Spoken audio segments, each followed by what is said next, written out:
สวัสดีเหลืออีกนิดเดียวนะท่านผู้ชม ตอนนี้ติดตั้งระแนงด้านบนเกือบเสร็จแล้วเหลืออีกนิดเดียว เกินครึ่งแล้วสิแล้วพี่น้องเอ้ยแต่แผนสิได้เข้านอนแล้วมื้อนี่ฮ้อนแท้แล้ววันนี้เจ้า จากเคยนอนโล่งๆเลยมีกำแพงมีผนังแล้วหน้าหนาวพุ่นแล้วจังคักเห็นหน้าฮ้อนนี่สิบ่อยากคักปานใดแล้วนอนทั้งในห้องก็ได้แต่ก็ดีอยู่ดอกเพราะว่าหยังเพราะว่าลมโกกอยู่ตลอดมันทั้งในทั้งหน้าทั้งเทิงนี่มันโล่งดีอยู่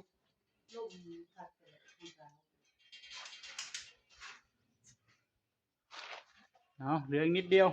บางแดดบางฝน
ต้องเที่ยงอ่ะ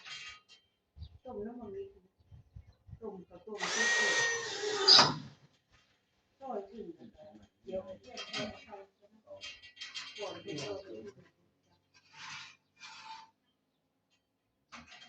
นั่งดื้อนะก็ยาแก้ปวดมาให้กับตะลี่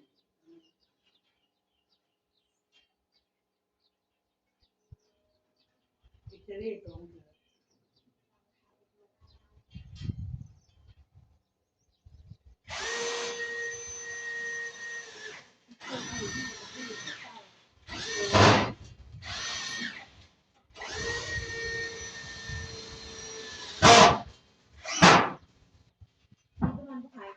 น้ำปืน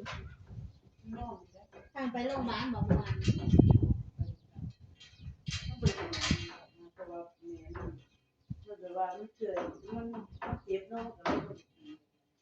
แต่แม่มันปวด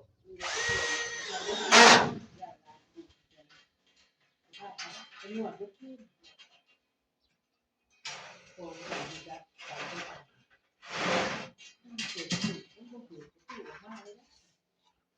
ก็ปวดมากว่าจะมีมากจะด่าคนที่พลาดไปหาหมอที่ปวดมากจะระยะพออยู่นะตาเดียวตัวนั้นเป็นเวลาตัวเวรเลิกเวรเดียวกันลูก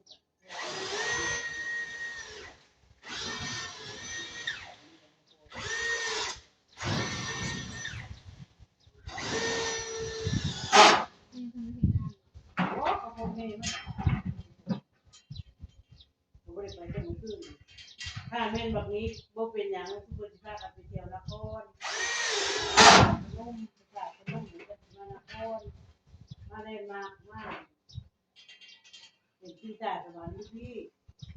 เรียนมาเป็นที่พากันไปตลาดแดงนี่ไปพ่อเคยดูบ้านเห็นได้ดีแล้วคือที่ไปเขาไปสิไปเนี่ยแล้วดูเรื่องในป่าแล้วอาหารได้น้ำ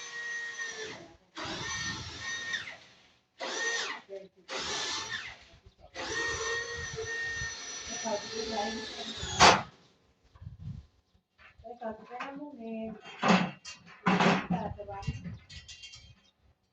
บอกแม่อุ้มในตาได้บ่ได้เพื่อได้บ่ได้ถ้าคนที่ไม่เดือด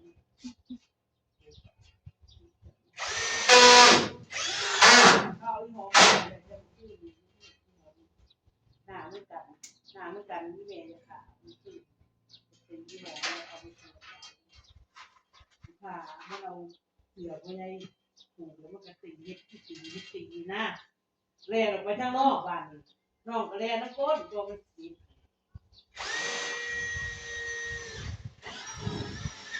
เมย์กันรู้เมย์มันยิ้มดอก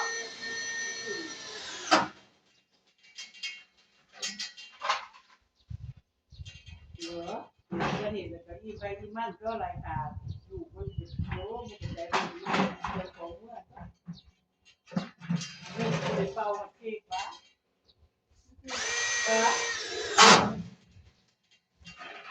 มันย่าได้หายแล้วเนาะมีเมื่อไว้กันนะ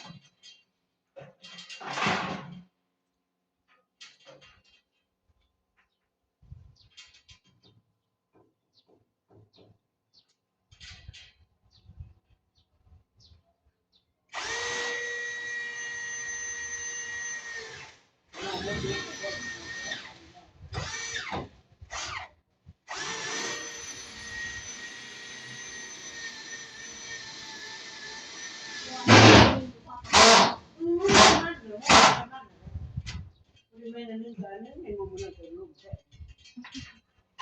ไม่ได้นึ่งกันนึ่ง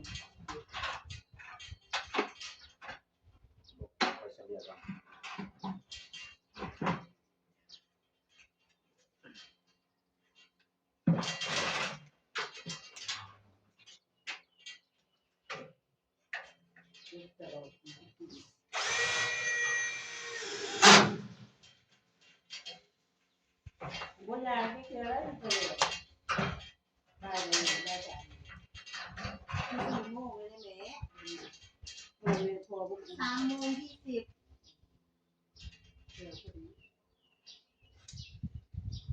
จะได้กินทุกมีกระทะไปกระทะอันนั้นพอเป็นสื่อกระทะอันนี้ให้พ่อบอก เดี๋ยวครับนี่ กระทะที่ดีจะเก่า เดี๋ยวมาหลักเลย เอามาล้างไว้เพื่อจะดึงกุ้งบอก นี่แล้วเล็กหน่อยวิ่ง ได้บอกอย่างเงี้ยเป็นเลยนะเตากระมี่แล้วหม้อกระไม้บ่านี่หาไก่มาต้ม กันครับ ต้มถั่วกระกับต้มถั่วใส่กาแฟซาใส่จะหน่อยนี่หมูนี่ไก่ ไปใส่กุลีมันเด้อห หมู มู่ ไก่มาเจอ หมู่เพิ่นล่ะผัวมันไปเซิงหมดมือเด้อเจ้าจะไปหาเฮ็ดเด้อหมูนี่เหรอ บ่เห็นมาแล้วเด้อ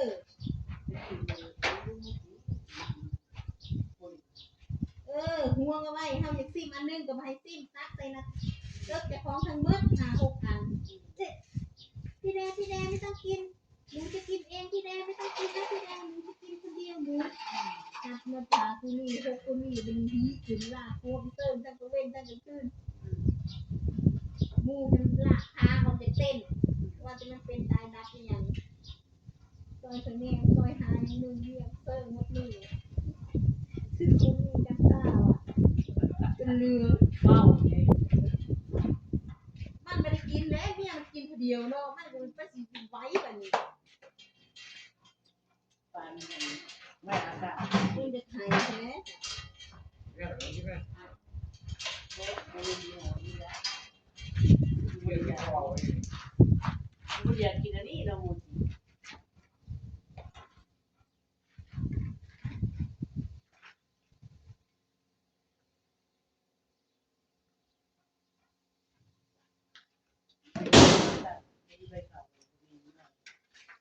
แล่บุญเกี่ยวกับหวานไก่คนตายคนเฒ่าเมียแกเฮ็ดผัวว่าอยากให้พ้น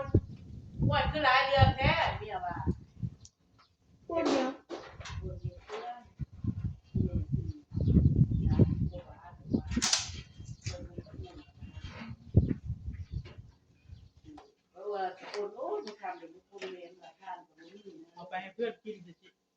แบ่งเพื่อนด้วยไปเอาไปหมดถุงนะ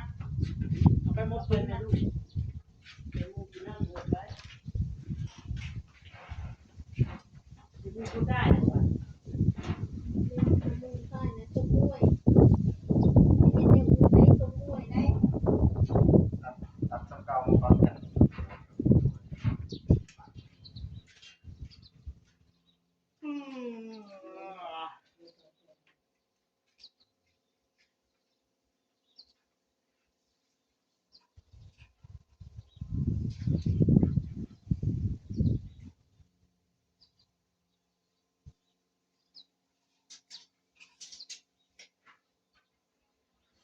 เดี๋ยวเพื่อนตัวผู้หญิงตลาดก็ตัดมาปกตินะแต่มันมีที่เราที่เอาไป ไม่ต้องกินเวลาไปเลยน้องคือน้องคือคือ มันอยู่แต่ว่าแอปภาษาว่า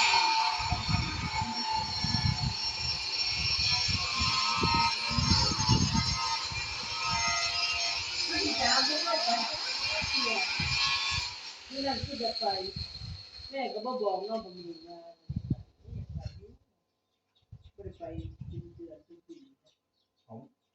อะไรที่ตรงก็ เม็ด2แผ่นนึงดูเข้ามาเม็ด2แผ่นนึงเม็ด2เส้นแผ่น ว่างมาทำไปทำก็เอาเดี๋ยวจะให้ละงงไอ้นิด โอ้ก็จะแย่